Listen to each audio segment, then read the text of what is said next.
Igbo mma mmanụ asị m ka echi ya zero asị na tata bụ 7th of June na-abịa na Igbo kalenda, Igbo cosmology ihe ọ bụ afịa orie nwee na-agụkwa ọfọ n'isi ụmụ Igbo nọ na mba ụwa niile, ma ndị nọ n'ala Igbo ma ndị nọ na mba ofesi wee sị na tata ya mara anyị, mana mbosi orie na orie ga-erutere anyị ife ọma na ngọzi na-eso mbosi orie ga-eso anyị na ụbọchị tata na asị na agụghị ụzọ agụ ya ọnụ na amaka ga-amala anyị na obi anwụrị ga-adịrị anyị na udo ga-adịrị anyị na ndị ajọ obi ndị ụfụ obi ama mfụnata anyị na nsị na-aja mmụọ nsị na-aja mmadụ ọgwụ agwara ọgwọ ọrụ akwụ mmadụ chụ mmụọ chụ mmadụ na asị na ama mfụnata azụ anyị n'anya na ekwu na ụbọchị tata na onye ọbụla na-azafe onye ọbụla na-alụ ọrụ bụ onye Igbo na ebe ọbụla ije na ihe akụta ife ọma na Igbo n'aka nri mma, Igbo n'aka ekpe mma, Igbo n'iru mma, Igbo n'azụ mma, Igbo n'elu mma, Igbo n'anị mma mma ga-ama gị, amaka ga-amalụ gị, obi anwụrị ga-adịrị gị na-eje a na-abụkwa n'isi ije na ijechaa na ị ga-ana ndị iru ama mfụ gị, okporo ize ga-erubere gị isi n'otu a nkwure n'otu aka ọ dị na ngozi ọbụla na-eso orie mbosi orie tata ga-eso anyị na afa ndị elu na afa ndị anyị na afa Chukwu na afa ndị anyị ise aka m bụkwa nwanne unu, afa m bụ Uchechukwu Onyekoro. Abịa m tata ka nyekwa unu nkụzi pụrụkwara iche, a very unique teaching about history because enotice m na problem anyị ba ndị Afrịka nwe bụ na ya maazị history and ndị a achọkwana ịgwa anyị history. Agwabugo m unu si unu these people they are against us, fachọrọ ọdịmma anyị. Ihe ọbụla efu si obodo oyibo wee bịa na Afrịka nyoo ihe ahụ abụrụ ezigbo ihe, like it or not. Ihe ọbụla efu si obodo oyibo bịa Afrịka, ihe ọbụla ife arụcha n'obodo oyibo na sị ka ebute ya n'Afrịka ị na-afụta ya na ọ bụ ezigbo ihe, nyoo ya ọfụma, ọ bụrụ ezigbo ihe. Ndị achọrọ ezigbo ihe na ndụ anyị. Ọ dịrị ife izi fa atụọ bọmbụ gbusisi onye ọbụla na Afrịka, ma ọ bụ dịrị ihe izi maka chi fa atụọ bọmbụ fa egbusisi onye ọbụla na Afrịka fa eteke over ebe a.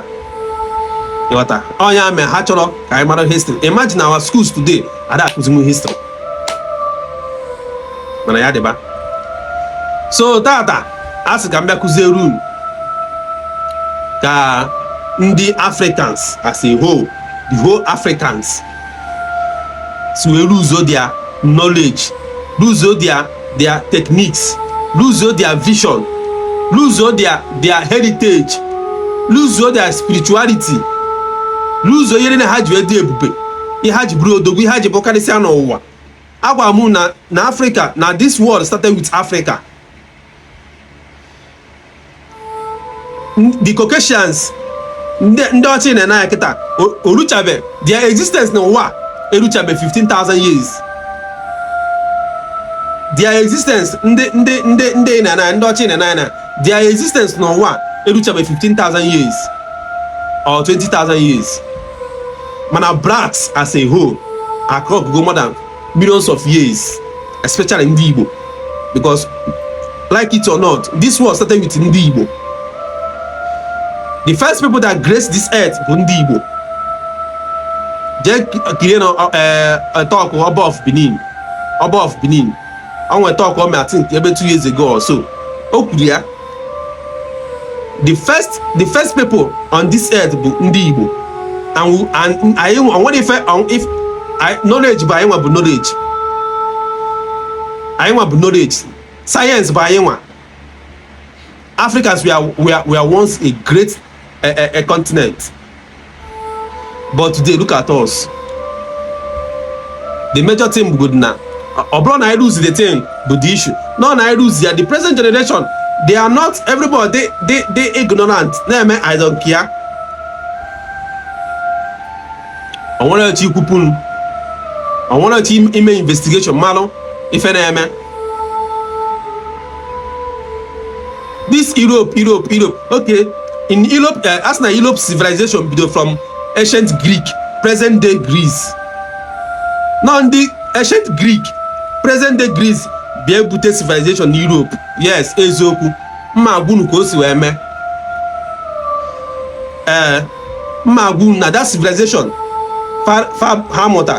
Na Hamota are from Africa. Ancient Kemet, present day Egypt. Never cast all the knowledge found Hamana. Then in the Kemet, present day Egypt, they gave credit to us in the Igbo. Our neighbor Igbo ancient people. Afa Igbo Ablon Igbo. Our original name Igbo ancient people. Our Igbo be civilized in the Egypt and other part of the African countries. I want to be civilized. Kuzukwala waka I see na Genoa, didn't civilize other people. Una mana Africans colonized Europe for 1,275 years. 1,275 years. All African decolonized. How many years African colonized Europe in an eye? After much far by that age again. This name Europe, Bafa 191, an African name, an African lady. She's like a queen. Then Europe, Afia be Europe, I think, yes, Europe. For to the name, corrupt all the name, or was Europe? Because that Europe sound Africa. On African tongue, for to the name. Tell to Ozbo, now was Europe. Manuna man Europe now for one on Africa, an African queen. Why not control the whole world? Nobody know because I want to know my history. Part of one Kakuzana history. Ndina me history. Man school on history Nigeria. History in Nigeria. Kewa Udizum. Ke country na Kuzuru history. Their history. Aban go aban. Na ije na school na kuzeli na kuzi students history na about history na. They were arrested and jailed you because aban ya. About na akwusi ya akwusi no banning. Why? You don't know why he made that thing. Can they not manipulate that thing? You know what? So, now you be attackable. Can go listen. Makane na wabu nemba na sefa. Nieni in Europe ndo chama today. They get it from us. Finance how manage? How manage?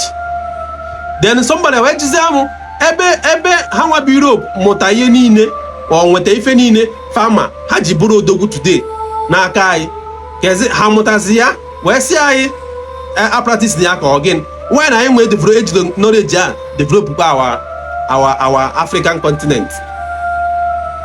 So tata ka nchisa the person okwu a ka nsa ya dị okwu ka ọ mụtakwan ịghọta ka ọ mụta ka ọ mara reason after all our heritage, our artifacts, our knowledge, our spiritual system, where they develop their country. Now from us, yenine haji burodogu from Egypt. You know what? So the story be like this. In ancient in ancient Greeks, in ancient Greek, present day Greece, onwe nwoke a na-akpọ Socrates obi n'obodo a na-akpọ Athens na Greece.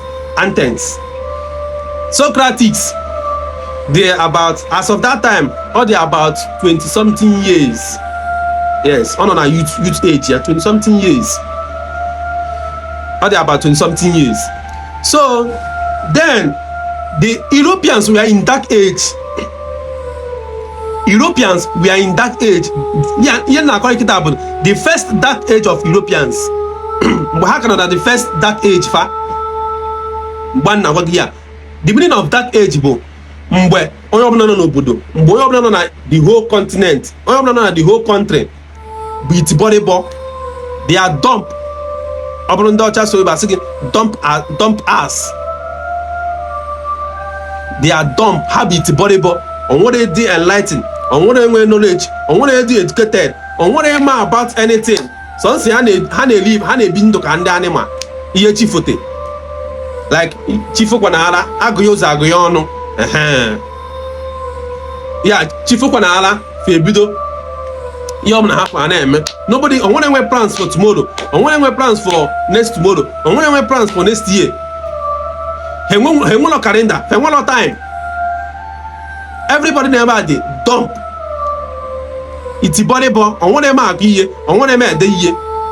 From their king to the last person. Oya kana for dark age. Their first dark age can na check out the first dark age. Oya blo na ba bit body bo. Now the guy called Socrates where emerge puta we je na their temple, we je meet the oracle. Then the oracle have wine. Their dates are Lucifer wine. Je meet the oracle.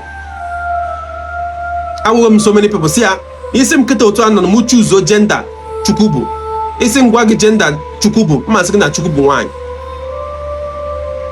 chukwu bụ nwanyị. Onye ame ndị Igbo sị na nwanyị bụ arụsị, kwanyere nwanyị ugwu. For the thing, chukwu bụ nwanyị. So then the Socrates je na their temple, je meet their deity arụsịfa nwanyị. Omitted the deity. Where see the deity? Not it enlighten. Not ye go out, not ye mazin, not ye exploit the world like not ye the learned. Yeah, refer ya. When I was the oracle, yeah, refer ya to somebody. Gakusiria ye komadi yona malo. Komada how things works in this life. Komada about imago, how to read and write, all these things. Alụsị ka o ji emitikwa ahụ akwa ndị sị gị na alụsị be nna gị, ndị sị gị na alụsị be nna gị dị evu ji emitikwa alụsị obodo fa. Ndị ọcha ma ndị natara unu na mma. Alụsị obodo fa ka o ji emiti face to face na interact with the alụsị. Ndị sị gị na alụsị obodo gị dị evu ji emiti alụsị ka alụsị nye ya answer to his question. O je meet the arụsị wee chịa ya ọchị. Chịsịa ya ọchị wee sị ya na n'onye nwa bụ Socrates bụ the most smartest person in the whole of Greeks, in the whole of Europe. Onye bụ itibọrịbọ, ọmara agụ, ọmara ede, ọmara about time, ọmara about the days of the week, ọmara about the months of the year. Nothing, what do you ọma? Ihe na bụ chifo oje chọ n'irie ọba mmiri oje egwu egwu sọsịa ana agwa ya n'ọnyanwa bụ itibọrịbọ bụ iti mpataka n'ọnya bụ the smartest human being in all the Europes. Remember our moon ije igogoro na ya asị gị na civilization bata n'Europe from Egypt, not Egypt be ebido civilization in Europe today. This is how the story went. Onaka the akọ disi bịa naka na akọ dum now. Now this guy the Alosifa, the oracle, where we are no bụ Socrates bụ the smartest human being in Europe as a whole. Mgbe ọ bụrụ continue akpọ empire. So o wee jụzie the oracle ka ife ọ ga-eme that he want to be educated, not inwe knowledge, not ịma about things and things and things. So now if you go to this, you put the smartest person in Europe, because no sons here be able to go. So now I want to learn. Sons here think out of the box. On your own, they live like animal. They may you open off. I want to change the question. I want to change about how I want to happen. I want to change about anything. I want to change about nature. Here they live. Here chifote. So Socrates beje ko chi made the findings ko jụ ajụjụ ko marụ ihe bụ the issue ka akụzieri ya near knowledge, educate in things about the world, about human beings, about the daily life.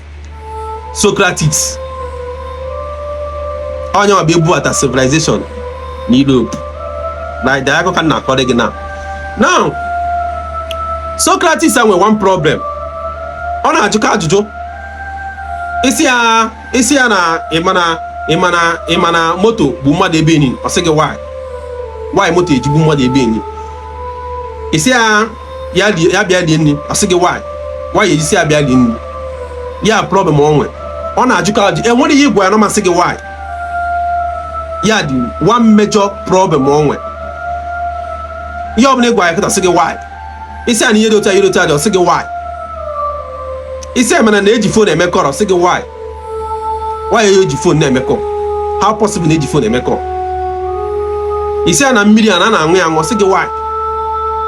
Why age anwe million? The million na age anwe anwe. That is the problem onwe.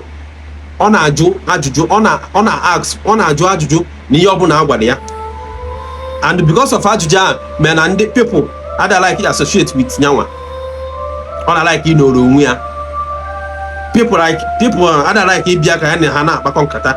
So mezi ona no rumia.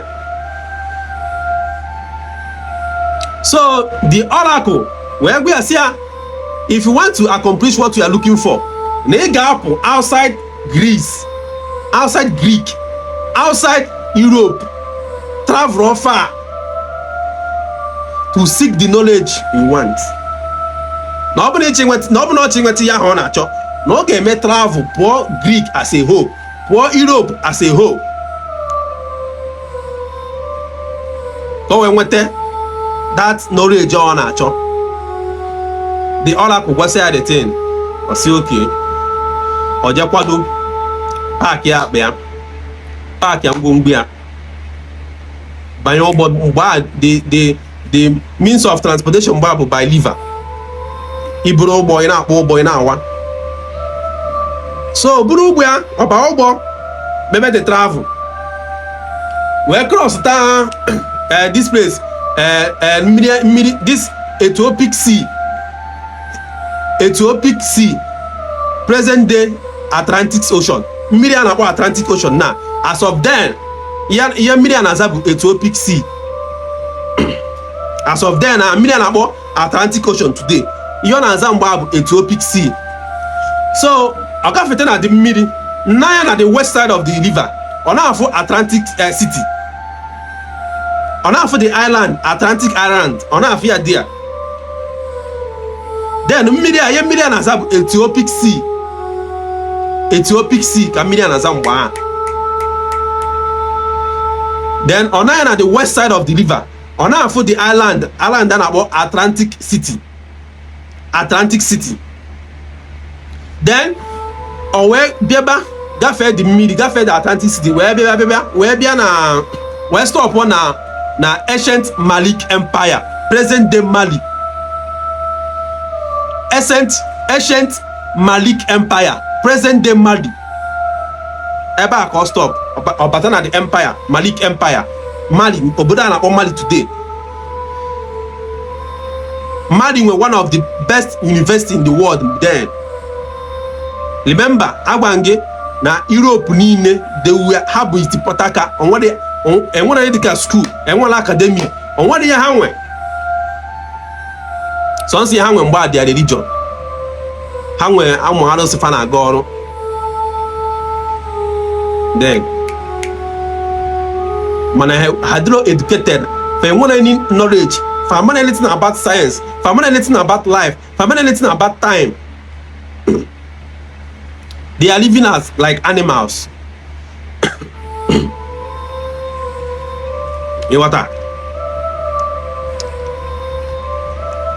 Then in Africa, the first 3 major universities be good then in Africa, in Mali, Egypt, with the university I think Cordoba. Yes, I think University of Cordoba. Now I think all they call Ethiopia called also or Morocco. Yeah, the 3 major universities were there. But 2 major one. The first university was the University of Mali. Ancient Malik Empire, present day Mali. Hang up number 1. Then number 2 be Egypt. Before the other. Now, mind you, Africans were never in a dark age. Africans are not been in a dark age since the beginning of the world. Africans are not been at dark age. The meaning of dark age, Bumwe, all the 99.9% of the whole people living on the continent or in the country, they beat him pataka. They don't know anything and they don't want to know. They don't care to know. They just want to be living their life as they see it. That is the meaning of dark age. So from beginning, Africans are not been a dark age. Africans were educated. They were educated, knowledgeable. They were enlightened. They have vision. So, Arabia, na ancient Malik Empire, ewe enroll lawyer in school. Then, when things are going on na African then, among na rule 7 years, I enroll lawyer in school. You are go school about 40 years. If you go school now, you're 7 years. You are go to school till 40 years. You are go to school for 40 years. So from 7 years, I think to 37 years, yes. You are graduated, I think 37 years. Or to yes, I go school then. If you do school now 7 years, a graduate, I think na 37 years. You are go school for 40 years. Then all those years, they will teach you. About can I go school 10 years for getting. I go second primary 6 years, secondary 6 years, university 4 or 5 years. No. Then I just forget. India manipulates our curriculum. If this education I go, school I go, nonsense. I want to find out everything you open name as an African person, but it's a lie.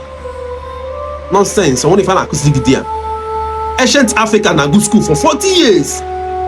40 years. 40 years at university. University. Mariaba University at 7 years. Graduate at 37 years.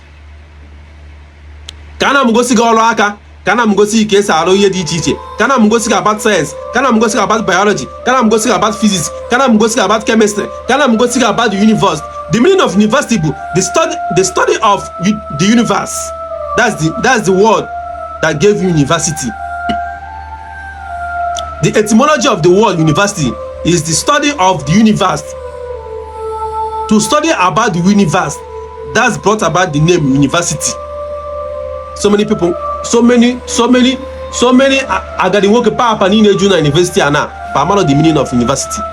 Yeah man, we are in university. We are in university, we are in a high institution. Ona so Igbo. You naga school. Yeah, in naga school from primary to university level, but it's so Igbo. Imukesa so Igbo. That's it. Onya eba na bank. If one 24 years or 23 years, na man defending good result ya. Isi ya nne ke kwa na bia me me. Ona aso so Igbo ka okwa gị na ọ ga school. Ofuzi agadi nwoke ma agadi nwanyị na need the help. Ọ ga-asụ ria Igbo. ọ ga-asụrụ ya Igbo wee help nwaanyị mmadụ ọ na-eme ihe idiot akpọpụta gị na-asị gị bịa defend your result ihe defend nwe ya ma ndị lacha lecturer ma ndị lacha lecturer wee pass exam ma ndị jicha ego wee sọtịcha exam fancha bụ graduate onwekwa ihe ha ma mmadụ mepọrọ sị na my ancestors amadi ihe nweta gị fụwapụ gị ọnụ ọkwa nkwurikọ gị ọnụ anwụtara gị mbọsị ziga nọ m na-akụ wesị na my ancestors amadi ihe ka ndụwa gị ọnụ ndị na-agụ school for 40 years during that 40 years ịgụcha school pụta ịma na ịgụ school ọ nwere ihe dị n'ụwa anyị na-ama maka ya. You will understand something, you will understand something, and you will overstand something. Everything. You go to school, say or science or art. You go science. Then you go science, go art. Me practical dinimia. Then you go science, go art. Me practical dinim me. Hey, Chineke. These people, they are against us. They are manipulating us through our government people, through our politicians, our government officials, and they are pastors, prophet and prophetess, prophet of dooms. Name of the Yahama. If all for you can sit here and see a correct history, yes, we didn't know what. Oh, man, I think the scripture say, that scripture here na about for the scripture onuku. I say the Bible say join the Bible or matter join this in the behind age the Bible or matter join the first Bible they use or matter. Some of them are named with slave Bible. So many pastors are now parade don't want man of God. How man during the slave during this slave trade then name with slave Bible age our slave brothers. And with slave Bible, man, so and slave Bible, because these same people they look at this fucking Bible and I go, oh, for how be the slave Bible. Oh, for Pope, Bishop, and Anglican priest and Catholic priest, oh, for how they come together, they look at slave Bible. Well, when I manipulate, now blackmail the slaves, the Harapi will vote against them. Able pastor, what do you common sense, man? Okay, gacha. Able in capital signal on call or J pastor school. More cases are so Igbo. More cases quote Bible verse and quotation up to signal pastor. And the funny part, because oh say was the Bible puta, une may accept as pastor, une may accept as man of God.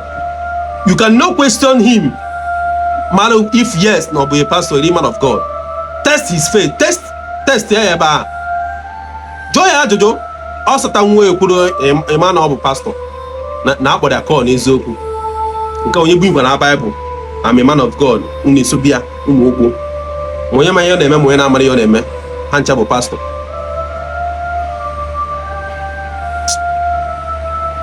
So Socrates awegwe no ya go school for 40 years. So the very first day ọ batara the classroom ya na ụmụazị 7 years bịa nọ na school na class because ihe ebido nya agwa nwun ihe ọ dị mgbe abụ ọ nọ na in his 20s ebe middle 20s ka ọ nọ mma and ichi banye school ihe ebido n'isi nke abụrụ maka na ịdị 20 years ka ebuche ka ebe ndị 20 years nọ no ị ga-ebido from beginning. Ọ na dị ka ichi ti nwa gị na school ihe ebido na nta akara kindergarten o wee na-agbogo so nyenwa bịa mgbe ọ dị na ebe middle 20s ya. So he has no option than to start from beginning, and starting from beginning bụ starting with ụmụazị 7 years. Ndị ọgbọ ya agara disikori ya ndị ọgbọ nọ na another level na-agụzi ndị ọgbọ na-emesa na study maka anwụ anyanwụ moon stars celestial phase. Ndị ọgbọ ya na study maka nature and how to manipulate nature. Then ana akuzi about spirituality. Ana na school iyamu spirituality na school maka ese eme magic o maka ese manipulate powers maka ese manipulate spirit maka ese akpa ikiri disappearing He disappear be miss na Belgium. Miss the paper in 5 seconds. And I go see in na school. Nonsense and about CRK now. Bible study now na school. Nonsense here. Our spiritual system and agree na school. Onyame oje take 40 years. He go school where graduate then. At least he go chaya pota. Isi ana anu go oku. Ina bankata. Onye na anu ebe na bankata but omani dey highly educated. Omani dey enlightened. Omani when something upset. Oye onyama ko onyama, iye onyama ko onyama. As in everybody, the world they were evolving. All because of no onye obuna ma yi biama, mes Africans jide push na abase na mbo wa niile na eje impact knowledge there. Especially in the Igbo bai. Civilization in Europe bido na Greek, present day Greece. Now they learn everything from Egypt, ancient Kemet, present day Egypt. The Egyptians gave credit to our ancestors Ndibo for teaching them most things they know, for bringing civilization to them. Civilization below in the world, in ancient Ibuku, Alochukwu na Ibuku. That's where civilization started in the world. To Egypt, Mali, all these place. Then from there, in the African side, when they enroll is Naples, Nambowa, Neja Kuziri, Ndewa. The first university in Europe, but na Spain, called Caro. They are the first world university out of Europe, but na Spain. Na Spain still on the African side, no that university. On the African side, but teachers na the university. Go and make your research. They will not teach you this one. The first university not be in Europe, but na Spain. Na Spain now, still on the African side, no that university. On the African side, we are teachers there. Una malonka. Every time if ina akpọ nwe inferior to ndala alo na lab na the session center.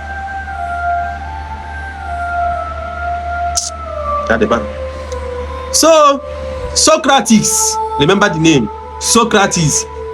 He was like, then Mbobia, often he has a different color, body color with Africans. So a kind of with curly hair, you know. And after we as not the superior. You what not the superior. No to all the superior. Na keka ndia gesina akuziri aye nyawa the superior. Na obu onye ocha imago. Agwe asia na obu na odiro be ready for learning. Ya seba po.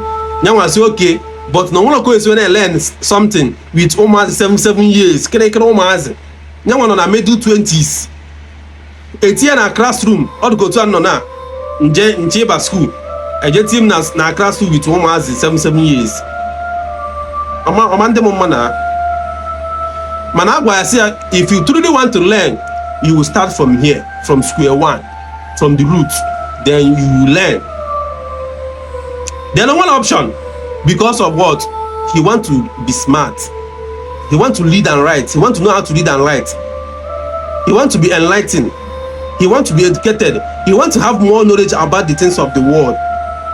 He want to have knowledge about life. And one option than to mellow down. Now, Obidogoba school. That problem I have one problem. On a judge in your bona. You're going to go there, you're going to Juliana, or Kajuka. You're going to go there, you're going to Yuku, or Kajuka. Why? It's an put now mother ribbon or second why. It's a million houses na million maintaining that by a million second why. If for the tail. So, Burukada same habit, bad habit, yeah. Biakona the African, Biana Bekuten the African, Bana Madi, na the school. Man always a problem always dear Buna. Ajobu na ojo, and yeah the answer. If for the thing, as based on saying that Africans, the more enlightened and educated, more than him. even nwa 7 years self the more educated than him, talk more of the teachers ya. So then na classroom ha ọ chọkwa ka ọ bịa mebe ya ajụjụ ha because ọ mana mgbe ọ nọ na be ha Athens Greece na ọjọ ajụjụ onwe ya na-asa onwe ya dị ajụjụ, so na-afụta onwe ya superior.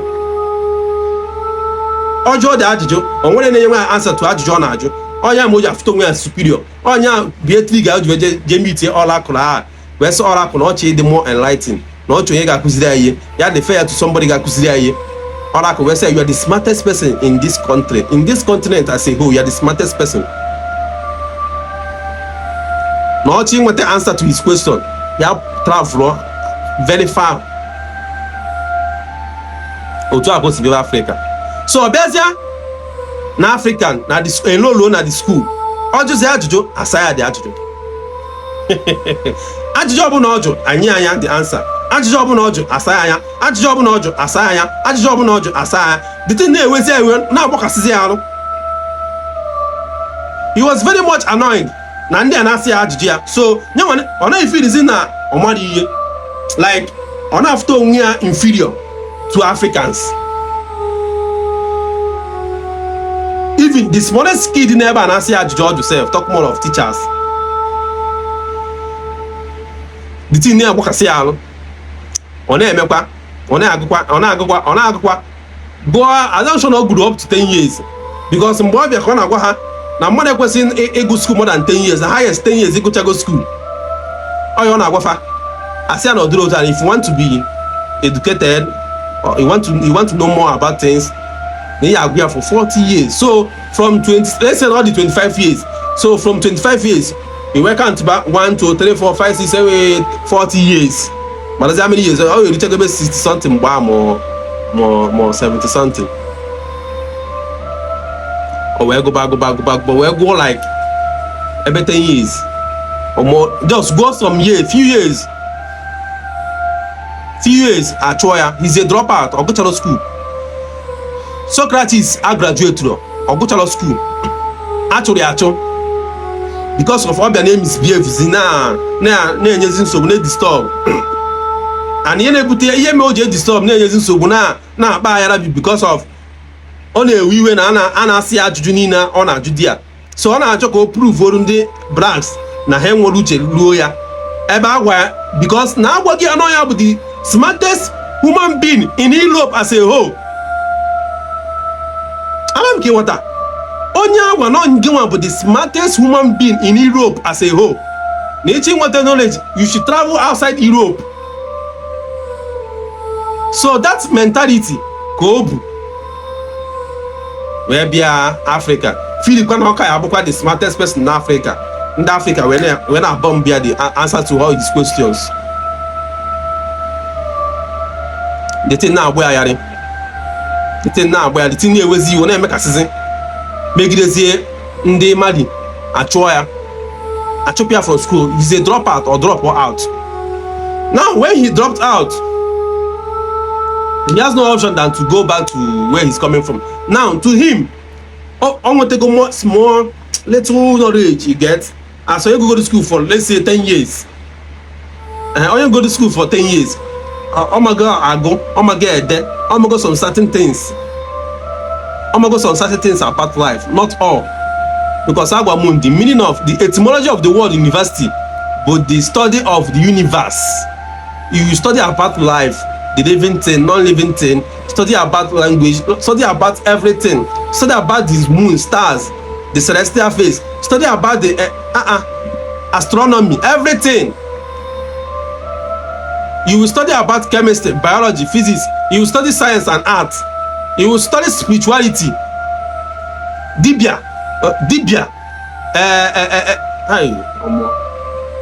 These people if for the 10. So, but Nyawa goes just for a few years, let's say 10 years. Achoya, or bro drop out. Or by a Malaya, Malaya, na Greek befa. Because to him, hopefully now, at least Ebo be the body before. I'm going to be the smartest person. Get down go for 10 years. Or I'm to hear. I'm going to feel I'm the king now. I'm going to do Greece. now dịka ọ gbakwa ụgbọ ya na-anachiakwa n'obodo ya ọ na-ana ọ pụtazi ebe ahụ ọfụ that island of Atlantic City, that island Atlantic City ọfụ oruzie ebe a ọfọzi the island itigbọrịgbọ ọfọzi the island there ọ sị hey na the world the flat maka mgbe ọ na-abịa abịa o si left mgbe ọ na-abịa abịa ọfụ the island na the west side of the world, then mgbe ọ na-ana o si right wee na-ana ọfọzi the island there. Ihe ọzọ okwu bụ na the island agago na the north side, na the island is secret from the west side gaa na north side without knowing na mmiri elugo the Atlantic City mee ji ọ na-akpọzi ya Atlantic Ocean as of today, without knowing na mmiri etochigo the Atlantic City, that island Atlantic City, without knowing na mmiri eligo the obodo ma iri nọ n'ime ya mee ji na-akpọzi mmiri a Atlantic Ocean as of today. Ọsị na the world the flat, na the world the flat na onye ame mgbe ọ na-abịa abịa na the island nọ na left nọ na the west side, Atlantic City nọ na the west side, kịta ọ na-anazi ana the Atlantic City wee nọ ya na at the left side at north, sorry. So na the world the flat without knowing that mmiri etochigo the island the Atlantic City, na mmiri etochigo ya na mmiri erigi ya meji akpọ that mmiri Atlantic Ocean from Ethiopic Sea to Atlantic Ocean, Atlantic Sea. Owena na chia obodo fa Greek Athens ruo dia wee imago na-atụzụ ngara na-emezi ọkanga nke ndị jego nweta ebele knowledge ịghọta. So now Ngoru, he needs a student o ga-teach, o need somebody ọ ga-impart the knowledge ya nwanwe, he need to teach somebody, which is ihe ndị African sign na-emezi kịta ma ebe ha si mụta.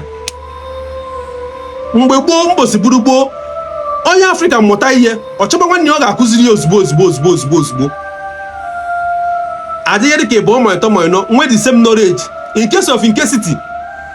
Ọ nwere ike ịma ihe 5 ịkụziri m ihe 5 a my spirit nwere ike nyekwa m inspiration mmeji turn ife 5 a to ife 10, mana ngị nwa mịa your own spiritual knowledge enye nwụrụ gị ya, your own spiritual knowledge lapụ gị mụta so 5 inwe ike ịkụziri m ihe 5 ahụ ịmụta. My own spiritual knowledge ememia multiply that 5 knowledge in them to 10 knowledges. I have the concept of agụ asị gị na ịnwa agụ. Now onye an African man ga-amụta ihe ọma nkụziri nwanne ya ọkpa ọ bụrụ ụmụnna anyị na-atụ ọrụ na-emecha yahoo share on you ị ga-enweta update ma share update asị gị share update boss share update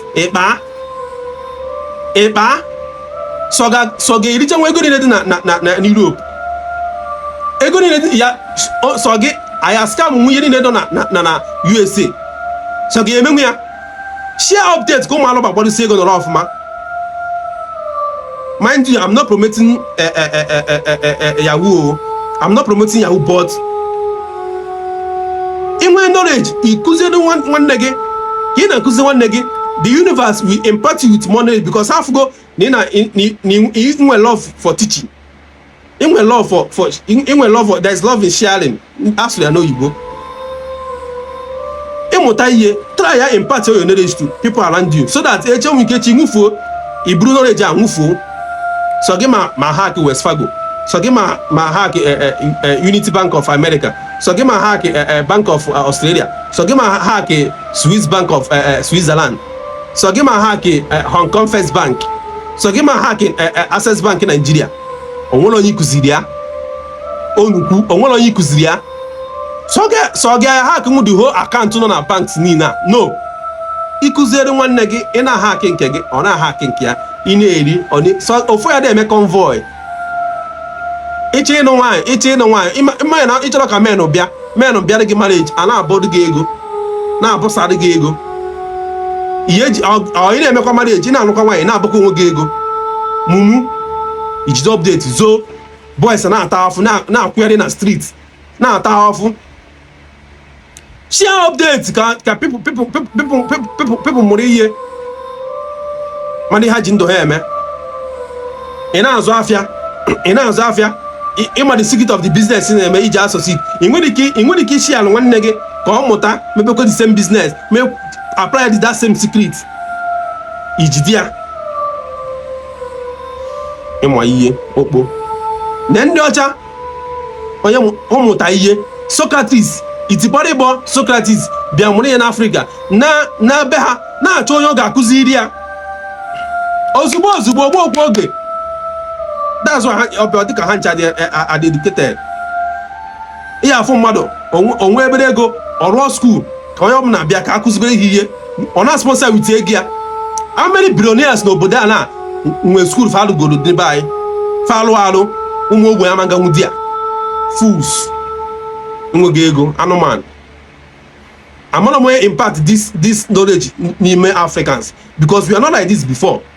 Ihe eji mara Africans bụ imparting knowledge to people. Ị knowledge ka na-eke nni. That's why Africans when I travel, especially ndị Igbo, they travel to different countries na impart knowledge, na colonize people with knowledge. We colonize people with knowledge.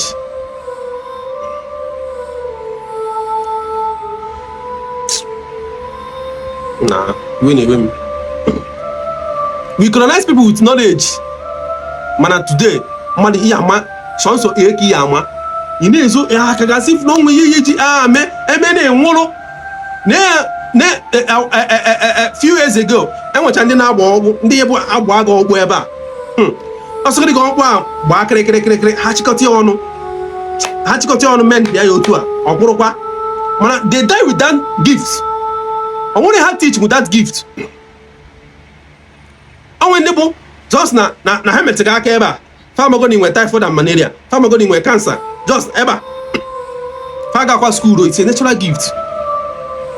It's a natural gift from the universe.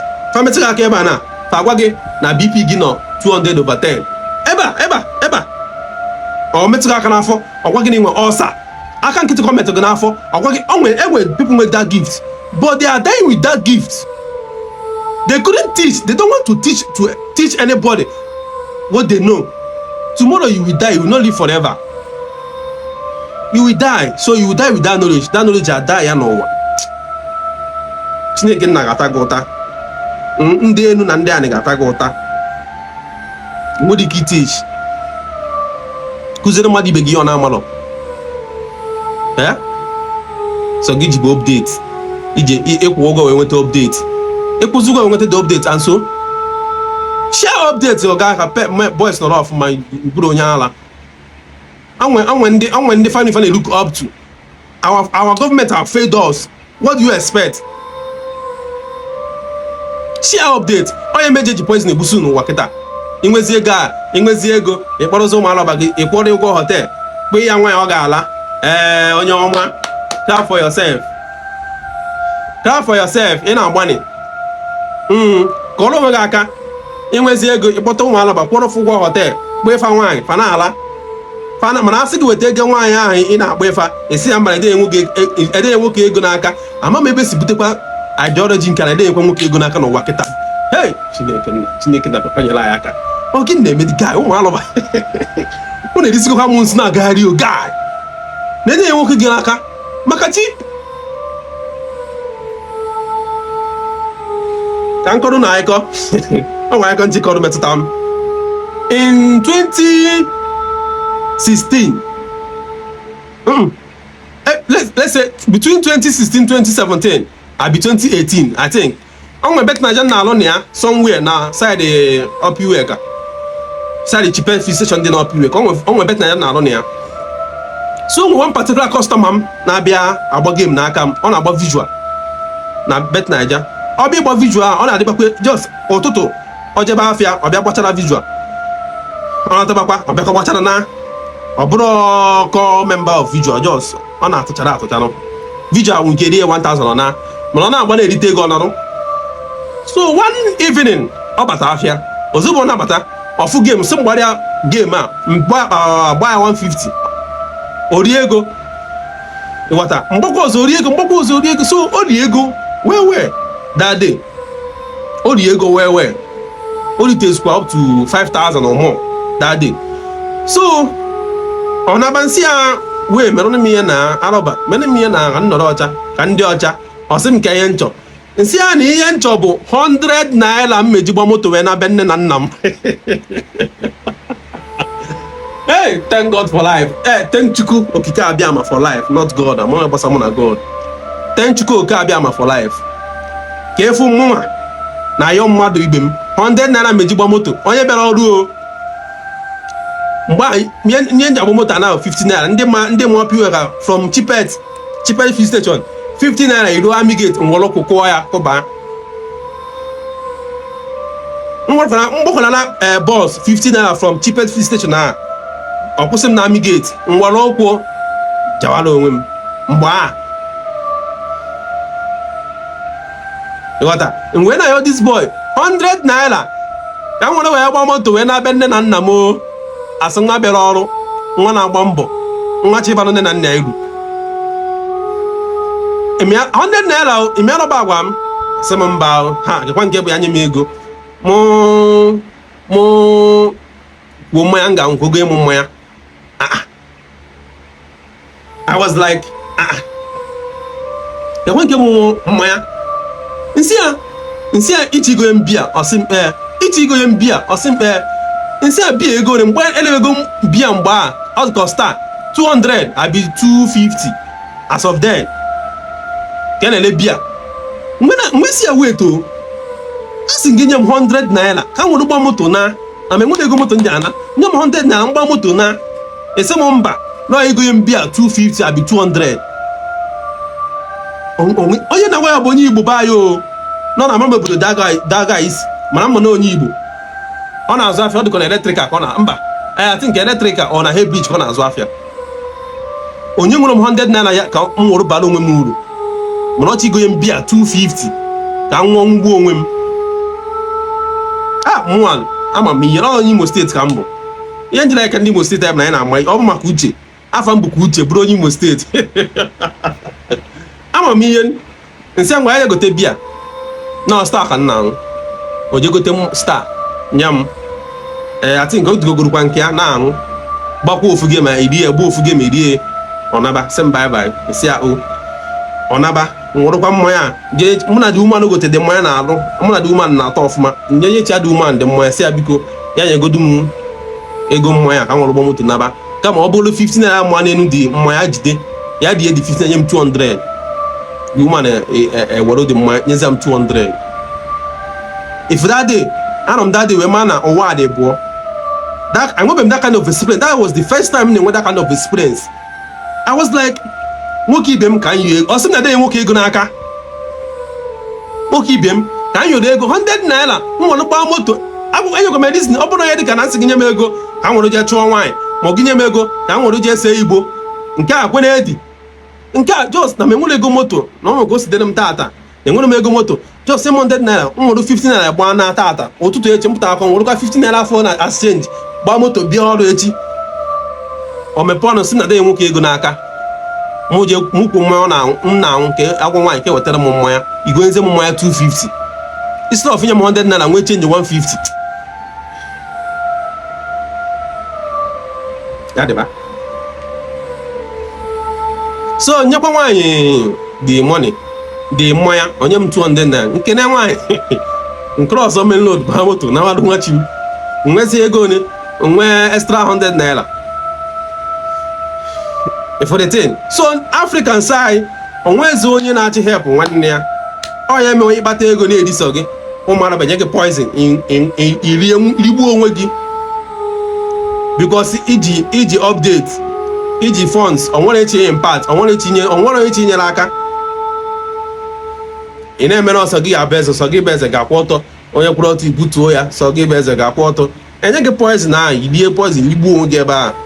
Share updates ka boys no love my boys smile o ala da apụ so ga ericha ego niile dị n'ụwa ị na-atụ ọrụ ya atụ mgbara niile nọ n'ụwa ọrụ bụ ewu ị na-hack goro account na hack bank ya hack nwa account ọ bụla nọ n'ụwa ị na-alụ nke gị ọzọ na-alụ nke ya, ịkụziere m nkụziere gị, anyị interact, anyị interchange knowledge, ife na-eme na-agakwa. So Socrates, can resume come my story. Socrates wee chọba onye ọ ga-akụziri the little knowledge ọ mụta from Africa. ị na-afụkwa the little knowledge ọ mụta from Africa, ọ chọwa onye ọ ga-akụziri ya as soon as o reach that country. Ma then ebe a ka somebody a na-akpọ Plato, Plato, Plato. Yes, so many people ndị ụmụnna ya gacha school ya ama this name, ya dị familiar with this name, Plato. Socrates wee kpọta Plato, mana sidi na funny thing dị there. Socrates na Plato na-enwe like intimacy. Socrates bụ gay, ọ na practice gay with Plato. He's a homosexual. Ya na Plato na-eme homo even before ojebe Africa, ọbịba Africa ịbịa ịmụ akwụkwọ. He has been practicing gay with Plato for the thing. So ọ bụ a gay, ọ bụ homosexual, ọ na practice homosexual with Plato. And Plato love Socrates so much. Socrates bụpụ azụ si Plato lacha ya, ọ ga-alachi ya. Plato ka small boy there, ebele nwa na-eto, ebele nwa, small boy. So Plato love Socrates so much. Otu a nwaanyị sa love di ya, mba, ụmụ ya love di fakịta. Otu a ụmụ nwaanyị sa love di Yahoo boyfriends maka ego. The best explanation be ya. Otu ụmụ nwaanyị ndị be anyị na say I love their Yahoo boyfriend because of ego. Otu a ka Plato so we love Socrates. On with deep love and deep connection with Socrates. So all those years Socrates may travel. He has been missing Socrates. Otu a nwaanyị say miss nwoke ya nwoke. So immediately Socrates bata, Plato wee nụ na ọ batago, ọ rush ozugbo weta makọ ya sị, hey my baby, hey lapụ m, Socrates wee sị na ọ fụgo a student, ọ ga-impart the knowledge onwe. O wee gọbazịa Plato ka o si wee je n'Africa, ka o si wee mụọ n'Africa nke nwa si mesị. Wee sị Plato ya bịa ka ọ kụzibere ya akwụkwọ ka ọ malụ. Socrates wee bido mgbe ahụ mentorba Plato. Socrates enwere akwụkwọ ọ dị. Akwụkwọ ọbụla iweta today asị gị na Socrates dị ya ezigbo asị. Socrates enwere akwụkwọ ọ dị. Onye detu akwụkwọ bụ Plato, and everything Plato dị bụ maka Socrates. Akwụkwọ ọbụla go and verify, jee go and check. Akwụkwọ ọbụla Socrates dị bụ about akwụkwọ ọbụla Plato dị bụ maka Socrates. Go and check, go and verify. Socrates enwere ofu mkpụrụ akwụkwọ. Ordinary novel self, ordinary novel nwe 2 pages odelo. Obido na-akụziri Plato the things, na-akụziri akwụkwọ ife niile ọ mụta na Mali University. Then Plato was writing down. Plato bụ edebe na-ede ihe ọbụla ọ na-ekwu, ihe ọbụla Socrates na-ekụziri ya, ọ na-ede ya. Life niile Socrates na-live, Plato a na-achọta ya down. Listen, he loved Socrates so much because ya na practice sexual intercourse, homosexual. Ebe a ka esi nweta dị anyway nke adịbagodo. Socrates na-mentor Plato, Plato. ndị ga school mee sayensị ga-ama maka Plato. Ebe akwụkwọ ọbụla iweta today asị gị na Socrates there is a big lie. Socrates edere anything. Onye dee akwụkwọ bụ Plato, and ihe niile Plato dị bụ about Socrates. Onwe ịgụgụrụ the famous book, the top 5 famous book of Plato. Number 1 ị ga-afụ bụ Apology. He was apologizing to Socrates. So Socrates wee na-akụziri Plato everything at the same time, na-akpọpụ ya ike, na-akpụ ya ntu, na-akpọpụ ya ike, na-akpụ ya ntu at the same time. They have a intimacy, sexual relationship, nwoke na nwoke. Socrates wee gwa Plato na nwoke, a man is a god. Ebe a ka men ji ebido nwebe the inspiration na nwoke, na god bụ nwoke. Socrates gwa Plato na a man bụ a god, na a man bụ only person ga have sex with a woman adị lawyer. Na a man ga have sex with a man, the man adịkwa lawyer. So na a man bụ god, na a man bụ the only being ga have sex with a woman, the woman adị lawyer. A man bụ the only person being ga have sex with a man, the man not have sex with adịkwa lawyer. And Plato was believing everything Socrates na-ekwu. Reason because of the law of onwe ebe Socrates ha na have sexual intercourse, man to man, ekpontu. This is to tell you na from mgbe ndị aka bugoro itiboribo, they have started practicing homosexual. It was normal thing for them. And the meaning of the word fuck, the meaning of the word fuck was derived from fornication. Fornicating under the king's consent. Fornicating under the king's consent. That's brought about the word fuck. Fornicating under the king's consent. Nah, bia. I don't know why. Una rush no izo onye obuna. Ofe di oku ga-ezo onye obuna. I don't know why. Una abuni obu. So Socrates ana-akụziri Plato every damn thing ọmụta na Mali University, ancient Malic Empire, present day Mali. Ọ na-akụziri Plato everything. Then Plato was jotting down, was writing, was busy writing for years. Till now, Socrates can get that bad habit on. Why?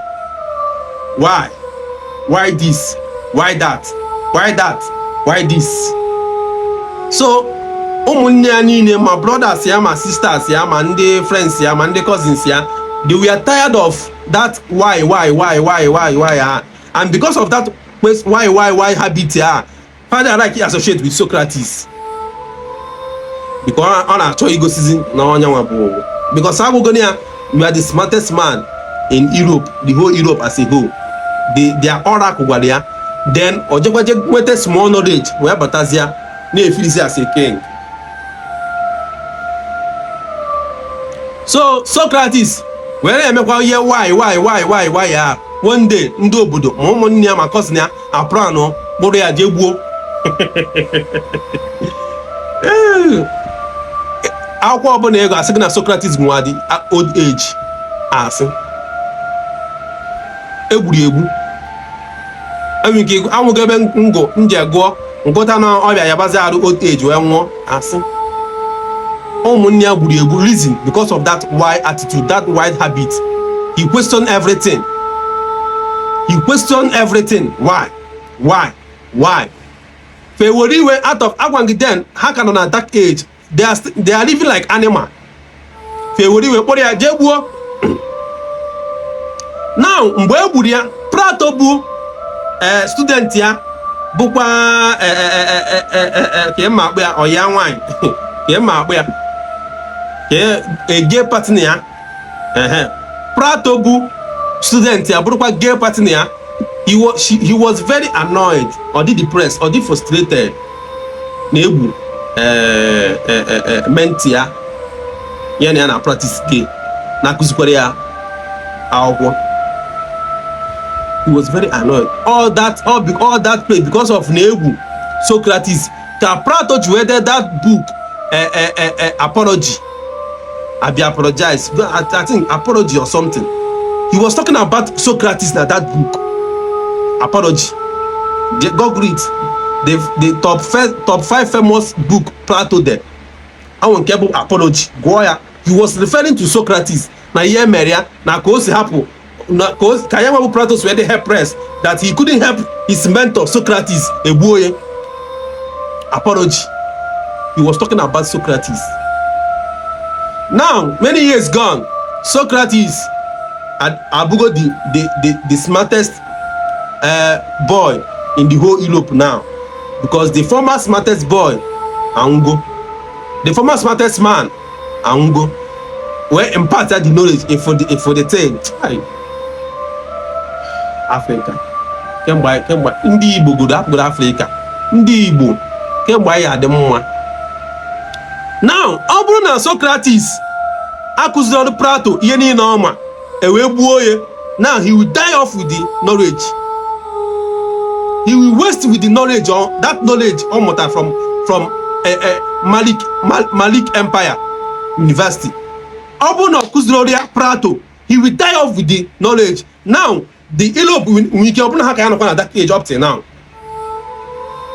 Ọ nwere ike Europe ka ya nọkwa na that age up till now. Ọ bụrụ na ha gbu that Socrates, without Socrates imparting anybody, imparting Plato all the knowledge and education on what from Africa. On we up to now, Europe we can on at that age, or we can Haman evolve up to this level. If you buna try and win a come ya bro one nege, fine, or the ayama kuzeria, so that in which he will carry on your legacy. Umu busu. Dubo na stingy. And one problem we unje jamepta. Ima haki West Fargo. Since 5 years ima haki West Fargo. And we from West Fargo I can't haki go.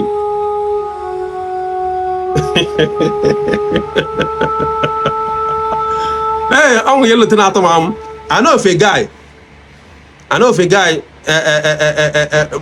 Moro on our tour. How to go for 6 years of relationship. Eh? To OJHK na Wuri. OJHK no Wuri. On no gonna HK 2 years and Opiki be 1 naira. Opiki lo shen wine shishe $1 opiki lo 2 years and OJHK no Wuri. 2 years and Opiki lo shen wine. I when I call him none of that HK. I put some boy, one boy from Amamo Budos, or the Igbo State Aqua. We put one boy at the HK, Yanogiano. Ogia, what is the boy? We see Yakuze the boy, basic ways at all, Yakuziria, case a set up account, case a the price chat, case a chat.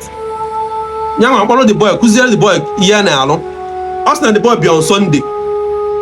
The boy on Sunday morning, Sunday evening, Okusego the boy, case a mayor 1 or 2. Na site na Facebook. Sunday, the boy at all Monday, to all Tuesday. By Wednesday, the boy wanted client. By Hannah Lubu dating. By Wednesday, the boy wanted client. Thursday, Friday, client what the boy who go $100 first payment by Friday. Saturday, Sunday, Monday, client what the boy over $5,000. The boy no be 2 weeks so I want to go $5,000 under a week obia. But now I could see the boy if I want to go back 2 years and shemwai or pick up. By Monday, I want the boy $5,000. Monday, Tuesday, Wednesday, Thursday, Friday, Saturday. The client acquired the boy $15,000. That boy, Abekuta Oga, boss nwe HK no mutagini no ocho. Ya ke ego kona. Boss ase agiro say no mutagini no ocho. Ya ke ego nya percentage ya kona. Boss e ke ego nya percentage ya. The boy ana. Under 2 weeks. The boy had close to $20,000 each. Hey, Jesus, under 2 weeks. Why somebody no go 2 years and for $1. the boy na-akọrọ m aka sị m ifele ju ya anya, ifele ju ya anya na mgbakọ ji buru abịa ma na Yahoo ọ sị na mgbakọ ji ma na Yahoo abụrụ akara aka ya, o buru abịa nataba o buru abịa nataba ebe mmịa hey, m ga-egbukara m n'ụwa mpụta for the thing, teach somebody na o nwere ike nke nwa mmadụ atin ọma mfevọ gị, ọ bụrụ onye ikuziri ọ ya efevọ, onye ahụ ikuziri emesagha gị. Now that boy ya pik ego a, ọ sị na the boy chọrọ ego, no from ego a the boy chọrọ ya ka o ji gbaa moto nata be mmịa mee ebere ife ego, mee ebere ife ego, ego kwụkwa oleka. Ifuru ya ịmara ife niile ọ dị efefọ gị, ịmasị ịmara ya. Ọnwụ nke dịrịzi mgbe na ọ dị efefọ gị bụ na nwere ikwe akụziri na ya mere ọ dị efefọ gị. Ịtụgo ọrụ for 6 years ifuru 1 naira, mana onwe bata ọrụ a today, next week ọ werugo 20 million.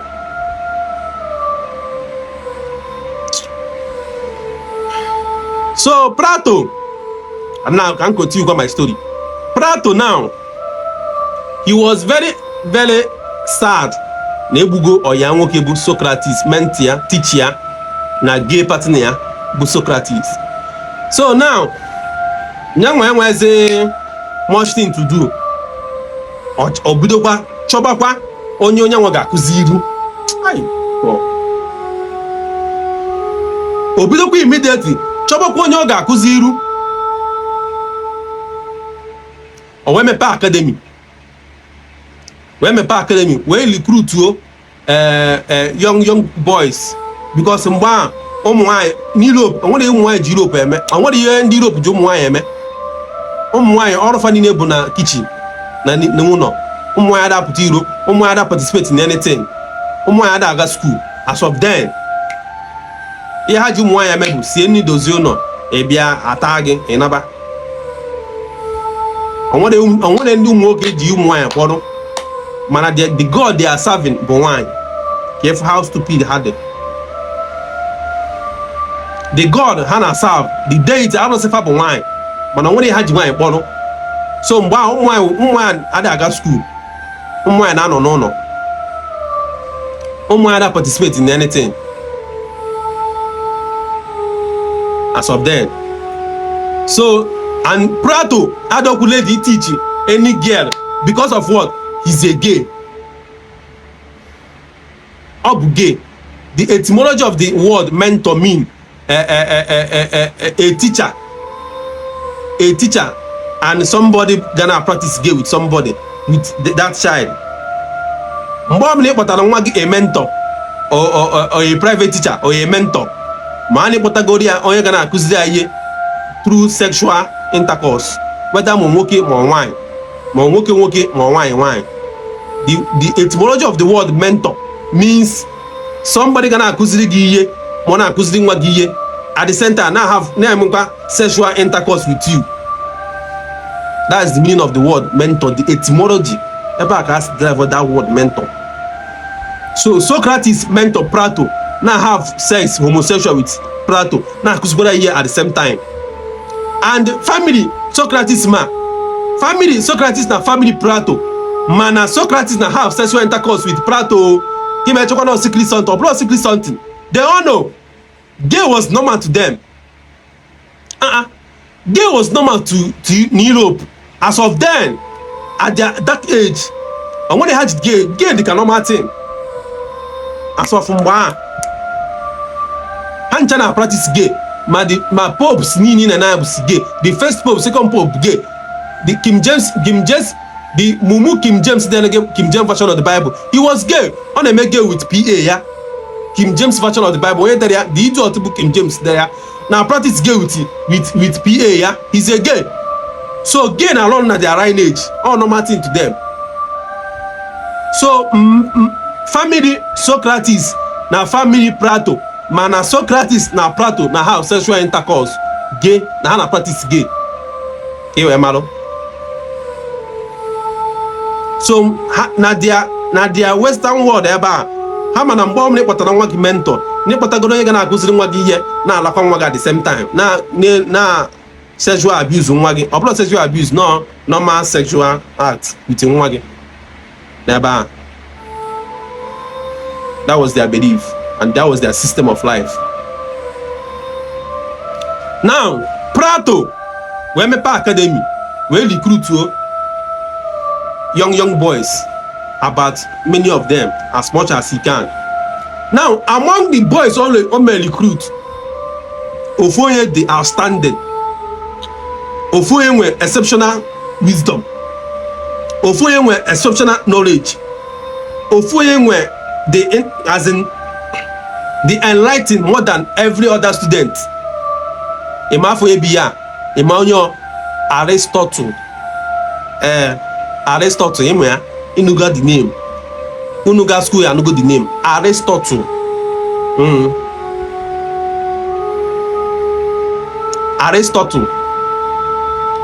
Aristotle, they are among the students Plato enrolled in an academia.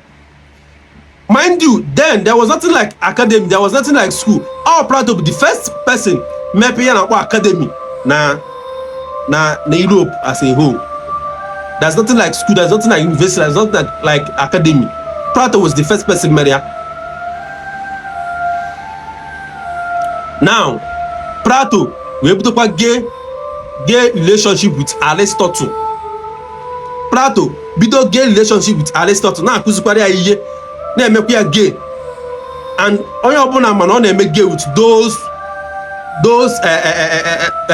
students na be na academia. Mano Plato, because Plato is the best student. Plato is the best student na me understand if on akuzi. Plato is the best student na receive the sexual intercourse on emia. So Plato be the best student na academia. So Plato be the favorite student on na ata onwefa. Ụmụazị ya anya ọ na-ata ọ bụrụ ịba ka ihe ụmụazị amanta nwe ya na-atọ ụmụazị ha. Aristotle Abro Plato. Aristotle was the best student. Plato na ata na akuzikwara anyị. Now Aristotle was the best student in terms of academic wise. Aristotle the brilliant, or the intelligent, or the wise, or with much knowledge, or the enlightened. Plato were like of then in terms of homosexual, Aristotle became number one. Form or they can bond down. Socrates na Plato form. Plato na Aristotle form ka the same bond. Ewe megide kuzigiria for years. Aristotle nwekwa knowledge. Now, the then king of the Athens then wee chọba onye ga kuziri nwa ya ihe. Somebody were refer to Aristotle. See, Aristotle be the smartest and the most educated man na their country. I will just put Aristotle. Aristotle were kuzibe imoyo na kuziri ye. Ema the prince wa kuzibiri ye. Alexander the Great. Emia. Yes. The king, actually go after the king. Something Macedonia. So actually go after the king. We employ Aristotle. Ko be na mentor nwa bụ Alexander the Great. Yes. Alexander the Great. Yes. Emia. Alexander the Great has conquer ma Egypt, conquer ma Syria, conquer ebenwa. Aristotle be na mentor na akuziri Alexander the Great akwụkwọ. At the same time, they took him. They knock him. Homosexual kwa. And the king, Makwana Aristotle, the homosexual nwoke bụ Alexander. Yes. I back case we drive the age we drive that word fornication under the king's consent. Akwa mu ntị na be kan go the meaning. Kan go na ebe so ebute that meaning. Fornication under the king's consent. That's the meaning of fuck.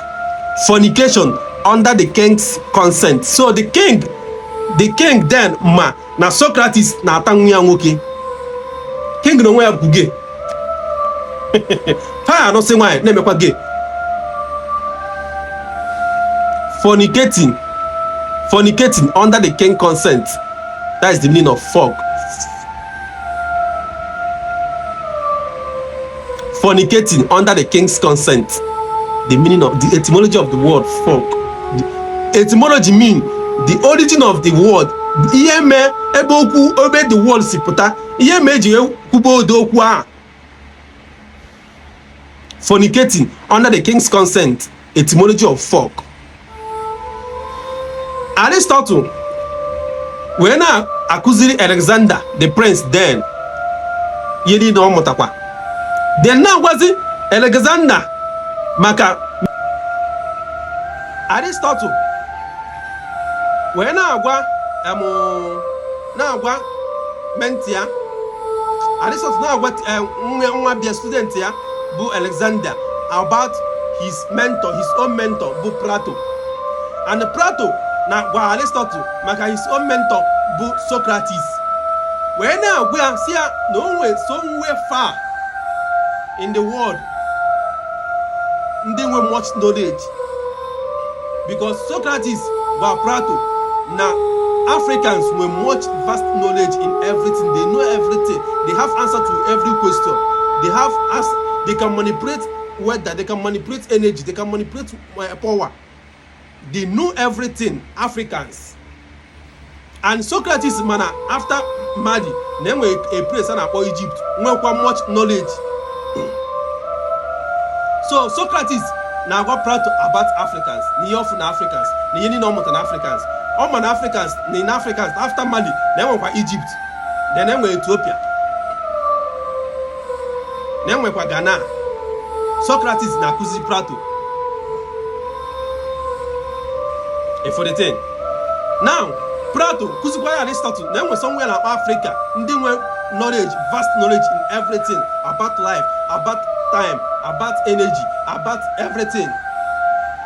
Plato kuzi kwa Aristotle. Aristotle suko na kuzi kwa then Prince Alexander the Great. Now go then we somewhere in Africa kwa. And about Mali, Egypt, and they are vast in knowledge. Now with so many wisdom, they know everything, and Nahana document here in their library. Nahana documents all their knowledge, everything they know, all their sorcery, so my magic power, how everything. Nahana document here in a library.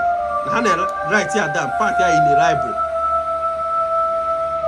On a mentor, Alexander, at the same time, now have a gay relationship with Alexander the Great. And Mpiabo King, mana Aristotle, the mentor, but I don't know about Alexander the Great, na ala Alexander. Unafugo, ndị a bụ ndị lụrụ alụ, ndị a nwụrụ anwụ. Ha na mmadụ ekwesị na-emekọ ihe. Ha pụtara sị na ha na mmadụ na Afrịka ekwesị na-emekọ ihe. Mana ha nwa ka ha na mmadụ ekwesị na-emekọ ihe. Now, Alexander the Great love kwa Aristotle, the way Aristotle were love for Plato book teacher, the way Plato book teachers were love for teacher and Kiabo Socrates. If you the chain.